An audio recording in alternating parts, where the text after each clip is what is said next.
Posledná hubáčka do tej sezóny. Dneška narypeme kapitálne ulovky. Ale ideme na huby, ktoré nezbiera kadejaký hubár. Bo sme iní z ríše zeleniny. Hore sa, dole sa, to je moja adresa.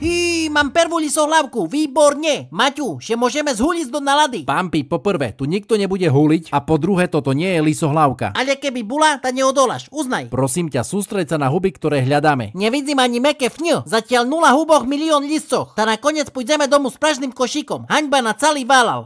Predsa len som daco zbačela. Mám zrak sokola. Maťu, povedz ten šmišný názov, že jakže volajú toto huby po slovensky. Volá sa to lievik trúbkovitý. Slovenčina má traperské názvy huboch. Po šarícky to je čarné kurčátko. Výborná jedla huba, ale keďže nevyzerá veľmi vábivo, tak ju takmer nikto nezbiera. Že ani nečudujem, vyzerá to jak daco ščarnete zo šuborete. A pritom je z nej najlepšia polievka na kyslo na celom svete. Bars to prežívaš. Najlepšia polievka na celém svete je zo skolbasy. A bonus navyše, nedajú sa pomýliť so žiadnou nejedlou hubou. Výborné sú aj na vysušenie a následne na pomletie na hubové korenie. Poď ideme, už máme dosť na polievočku. Maťu, keby ja mám švekru, tak nažbírame tote huby. Nažbírame tvojej. Pampi, ale moja švekra je tvoja babka. No tá potom nie, babču mám rada, bo má furt plný vandlik piškotoch. Baz rada chodzím na huby, je to romantika a navyše ja som huba nevymachaná.